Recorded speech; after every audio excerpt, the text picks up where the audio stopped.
1400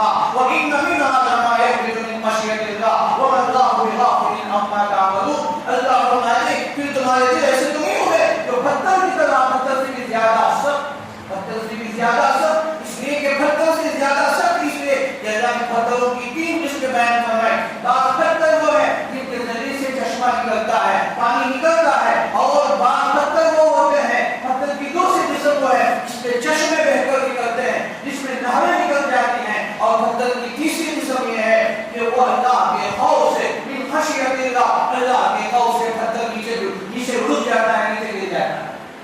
لیکن ہمارے لوگوں کے اندر وہ انقلاب کیوں نہیں آتا؟ ہماری زندگیوں میں تبدیلیاں کیوں نہیں آ رہی؟ تو اسے ہم اپنے آپ پر غور کریں، اپنے آپ کو ہم اللہ کے سامنے گر گرائیں. اللہ ہمارے دل پتھر کی طرح سخت تو نہیں ہو گئے جو تم نے کافرین کے بارے میں فرمایا، تم نے کفار کے بارے میں آیات نازل کی ہے، لیکن ہمارے دل سے زیادہ سخت تو نہیں ہو گئے.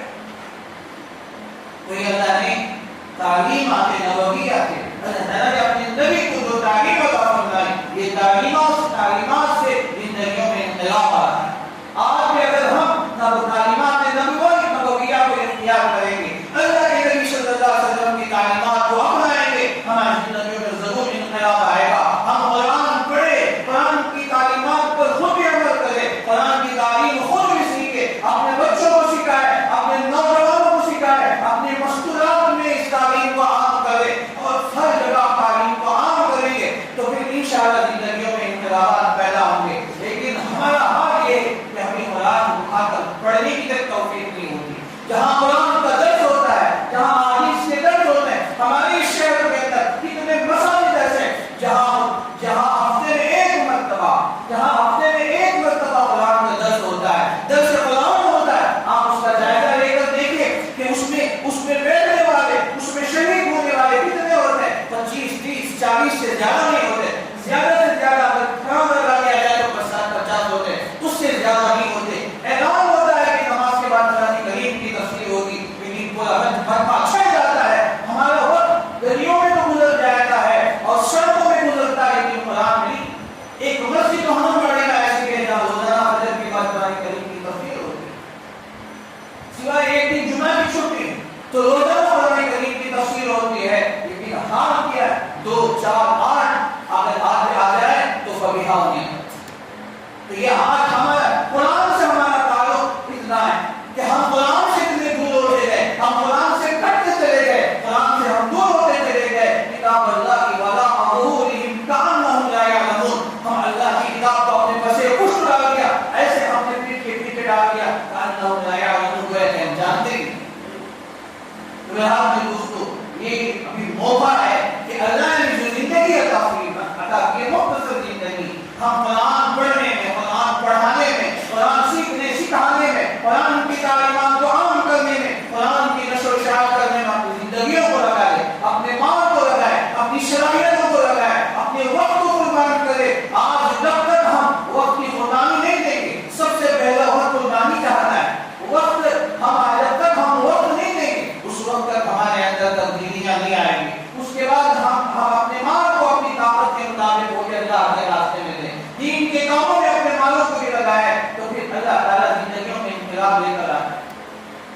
حضرت عمر رضی اللہ تعالیٰ عنہ کی شخصیت ایک جمعہ سے الحمدللہ حضرت عمر رضی اللہ عنہ کی شان، حضرت عمر رضی اللہ عنہ کی سیرت آپ کے سامنے آ رہی ہے کہ اگر ہم انقلاب چاہتے ہیں، اگر ہمارے اندر کوئی چیز پیدا کرنا ہو تو حضرت ابو بکر رضی اللہ عنہ، حضرت عمر رضی اللہ عنہ کی سیرتوں کو اٹھا کر پڑھیں. ہماری زندگیوں کے اندر تبدیلیاں آئیں گی، ہماری زندگیوں کے اندر نمایاں تبدیلیاں آئیں گی. تو سب سے پہلے ایک اصول یہ تھا کہ اپنی قابلیت کو سمجھے، اپنے اندر قابلیت کو پیدا کرے. جو اپنے اندر جو قابلیت ہے اس قابلیت کو ہم اجاگر کریں، اپنی قابلیت کو ہم دوسروں کے سامنے پیش کریں. اور ان کے جو ذمہ دار ماں باپ ہیں یا ان کے جو رہبر ہیں، جو ان کے مقتدی ہیں، ان کی بس ذمہ داری ہے کہ اپنے نوجوانوں کے، اپنے بچوں کی صلاحیتوں کو اجاگر کرے، ان کو آگاہ کرے، ان کو تبلیغ کرے کہ بیٹے تمہارے اندر یہ صلاحیت ہے، تمہارے اندر یہ صلاحیتیں چھپی ہوئی ہو. تھوڑی سی اگر تم محنت کرو گے، تھوڑی سی اگر تم ان باتوں کو توجہ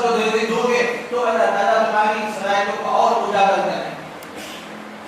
دوسری بات یہ تھی کہ بس موقع ہم فیصلہ کریں کہ موقع جب ایسا ہو جائے تو اس وقت سوچنے کی ضرورت نہیں پڑتی، اس وقت ہم فیصلہ کریں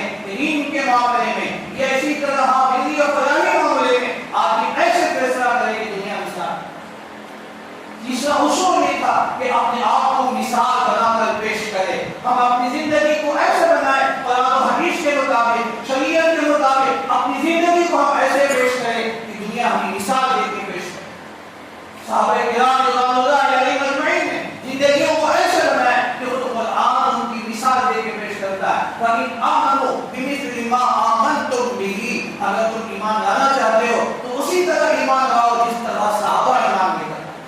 وَإِذَا قِيلَ لَهُمْ آمِنُوا كَمَا آمَنَ النَّاسُ، جب منافقین سے کہا جاتا تم ایمان لے آؤ، کما آمن الناس، کما آمن الناس صحابہ کرام ہے، جس طرح صحابہ ایمان لے آئے تم بھی اسی طرح کر ایمان لاؤ گے. وَإِذَا قِيلَ لَهُمْ آمِنُوا كَمَا آمَنَ النَّاسُ، تو آمن الناس سے صحابہ کرام ہے. تو قرآن صحابہ کی ایمان کی مثال پیش کر رہا. وَأَلْزَمَهُمْ كَلِمَةَ التَّقْوَىٰ، ان کے ایمان کا، ان کے تقوی کا اللہ تعالیٰ مثال دے کے فرماتے ہیں ان کا تقوی ان کی زندگیوں میں کیسے جذبہ ہو گیا.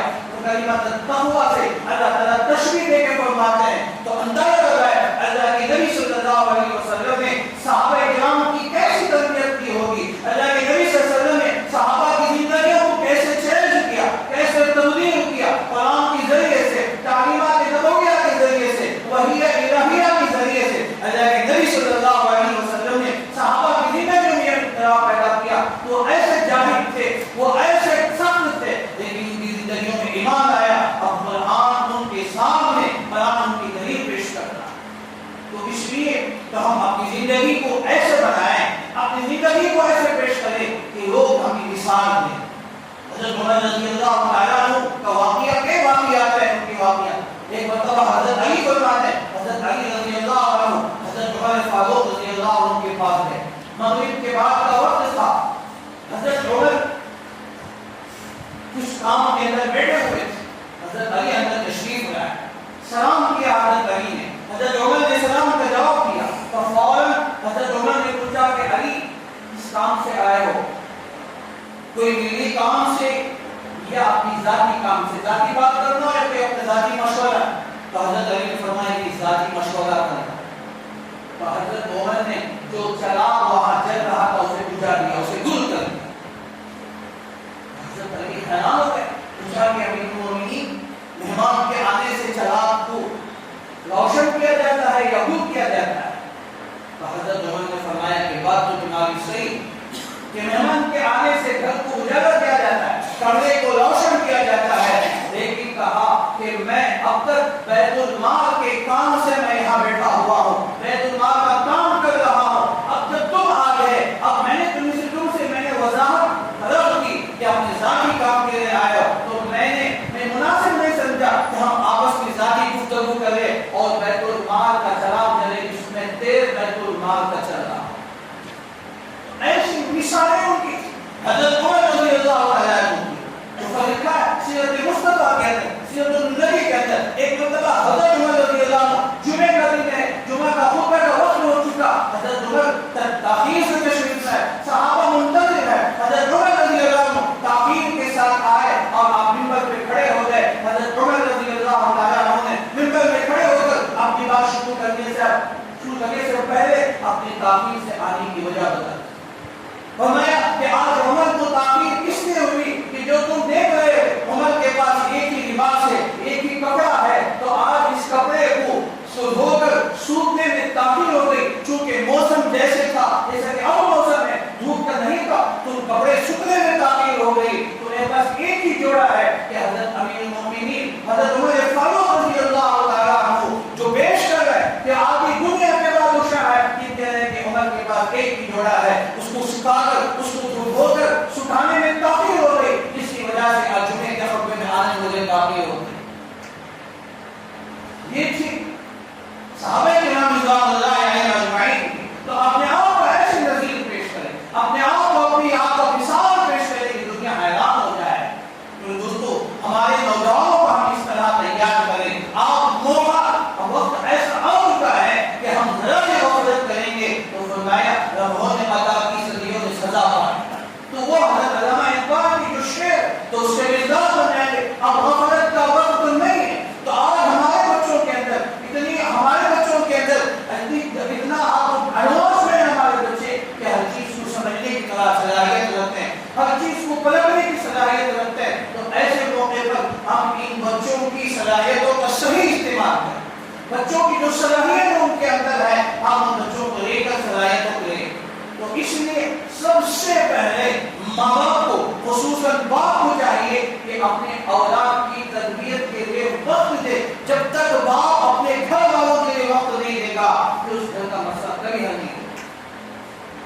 تو آج تو باپ اپنے گھر والوں کے لیے سب کچھ قربان کرنے کے لیے تیار ہے، مال لٹانے کے لیے تیار ہے، اپنی جان دینے کے لیے تیار ہے. اس کے لیے وہ بڑی محنتیں برداشت کرتا ہے، دھوپ پسینہ خون پسینہ ایک کر کے اپنے اولاد کے لیے کماتا ہے. لیکن جو اصل چیز تھی، جو اصل سرمایہ تھا، ہم اسے بھول گئے کہ اپنے بچوں کی تربیت ہم کمانے کے لیے ہم دور دور کا سفر کرتے ہیں، مہینوں مہینے اپنے گھر کو چھوڑ کر ہم چلے جاتے ہیں، سال سال میں اپنے گھر کو چھوڑ کے چلے جاتے ہیں، لیکن کبھی اپنی اولاد کی تربیت کی ہم نے فکر نہیں کی. تو آج اس بات کی ضرورت ہے کہ ہمارے نوجوان، ہمارے بچے صبح سے شام تک اسکول جاتے ہیں، اسکول جا کر وہ کیا پڑھ رہے ہیں، کیا سیکھ رہے ہیں، کیا تعلیم حاصل کر، کم سے کم ہفتے میں ایک مرتبہ جائزہ لے. اگر آپ کے بچے کی اسکول کی چھٹی اتوار کو دن ہے، سنڈے ہے، تو آپ ایک دن بچے کو لے کر بیٹھے اور اس کے بچوں کی تعلیم کے بارے میں فکر کریں. تعلیم کے عنوان پر بات آتی ہے تو الحمدللہ یہ ناچیز کھل کے بات کرتا ہے. تو ہمارے لیے ضروری اس بات یہ ہے کہ ایک ہفتے میں ایک مرتبہ، چلو اس سے بھی زیادہ ہو، اگر آپ اتنے مصروف ہیں، آپ اگر اتنے بزی ہیں، اتنے بزی مین ہیں، ہفتے میں ایک مرتبہ نہیں بیٹھ سکتے، چلو آپ کے لیے اتنی رخصت ہے کہ 15 دن میں ایک مرتبہ تو بیٹھنا ہی پڑے گا. 15 دن میں ایک مرتبہ اپنے بچوں کی تعلیم کے 15 دن کا تعلیم کا جائزہ ہے، بیٹھ جائے، بچوں کو کچھ مٹھائی وغیرہ لے کر جو بچے کی من پسند چیز ہو، یا تو گھر میں بنا لے یا تو پھر باہر دکان سے لے کر آ جائے، ساتھ میں کچھ کھانے کی چیزیں لے جائے تاکہ بچوں کو نزدیک گھرائی ہو. تو آپ بیٹھ کے ہفتے میں 15 دن کا ایک مرتبہ جائزہ ہے، کہیں گے بیٹے تم نے 15 دن اسکول میں تو پڑھ رہے لیکن کیا تم نے کیا حاصل کیا؟ اسکولوں کی فیس لاکھوں پر چلے جاتے ہیں، کالجوں کی فیس لاکھوں پہ جاتے ہیں، تو وہاں تو پیسے دینے کے لیے تیار ہیں لیکن تعلیمی جائزہ لینے کے لیے آج ہم تیار نہیں. ہمارے نوجوان بچہ ہو یا بچی ہو، وہ کیا پڑھ رہا ہے، کیا سیکھ رہا ہے، تو یہ ماں باپ کی ذمہ داری ہے. تو اگر 15 دن میں ایک مرتبہ بھی آدھا گھنٹہ اگر بچے کی تعلیمی جائزہ ہے، اس کی اسکول کا بیگ لے اور ہر سبجیکٹ کی کتاب اٹھائے اور اس کی جو نوٹ ہے، جو بک ہے، جو ہوم ورک کرتا ہے اسے اٹھائے اور بچے سے پوچھے کہ بیٹے تم نے کیا لکھا ہے، تمہیں ٹیچر نے کیا لکھایا ہے، تمہیں بچے نے کیا تمہیں پڑھا. تو ہم ایک ایک بک اٹھائے اور اس کے بعد اس بچے کا کتاب اور جو سبجیکٹ پر جو اس کی کتاب ہے اس پر آپ لے کے ایک نظر کریں اور کبھی کبھی ایک دو بار پوچھیں کہ بیٹے کیا. اگر آپ انگریزی اچھی طرح جانتے ہیں، آپ اچھی طرح پڑھنا بھی جانتے ہیں، آپ ایسے بن جائیں گے جیسے آپ جاہل ہیں، جیسے کہ آپ کو پڑھنا نہیں آتا. پوچھیں کہ بیٹے یہ کیا ہے، مجھے تو ٹھیک سے پڑھنا نہیں آتا، تم پڑھ نہیں پاؤ. یہ ایسی باتوں بات میں دل بہرائی کرتے ہوئے بچوں کی تعلیم کا جائزہ لے. جب بچوں کی تعلیم کا جائزہ لیں گے تو بچوں کے اندر بھی انٹرسٹ پیدا ہوگا کہ میرا باپ تو جائزہ لیتا ہے. اب جب اچھا پڑھتا ہے خوب تعریف کریں. جتنا آپ بیٹے کو آسمان پہ چڑھا کے تعریف کریں، میں دوبارہ ایسے بات کہہ رہا ہوں، آسمان پہ چڑھا کے بچے کی تعریف کرے، بیٹے ماشاءاللہ شاباش تم نے تو بہت اچھا پڑھا، تمہارے استاد نے، تمہارے ٹیچر نے تمہیں کتنا اچھا پڑھایا، تم تو اس سے زیادہ اچھا پڑھتے. تو اس طرح خوب تعریف کرے، اس کی پیٹھ ٹھپ کے اس کے سر بہرائے اور دیکھ بیٹے تمہاری مٹھائی تمہارے اچھے تمہارے تحفہ ہے. تو اس طرح ہفتے میں ایک مرتبہ، 15 دن میں ایک مرتبہ آپ بچوں کی تعلیم کا جائزہ لیں. لیکن بہت کم گھرانے ایسے ہوں گے جہاں انگلیوں پر گنا جا سکتا ہے کہ چند لوگ ہی، چند باپ یا ماں ہی ایسے ہوتے ہیں جو بچوں کی تعلیم کا جائزہ لیتے ہیں. تو اگر آپ نے اس طرح جائزہ لے، اگر بچے میں کچھ کمی ہے تو آپ اس کو کمی کا احساس ہرگز نہ دلائیں کہ بیٹے تو تھوڑا آگے پیچھے ہو گیا ہے، لیکن آپ فکر نہ کریں، محنت کریں، آپ استاد سے پوچھیں، ٹیچر سے پوچھیں، ہمت افزائی کریں. کبھی میں عام طور سے ہم کبھی کسی بیان کرنے کا موقع ہوتا ہے، اسکولوں میں جانے کا موقع ہوتا ہے، تو میں ہر بار ضرور یہ بات کہتا ہوں، بچے اگر تم ذہین ہے تو کبھی اپنی زبان سے غلطی سے بھی یہ کہا ہے کہ تم ذہین، تم کو پڑھنا نہیں آتا، یہ جملہ تو بچے کی بربادی کی سب سے بڑی سیڑھی ہو جاتی ہے.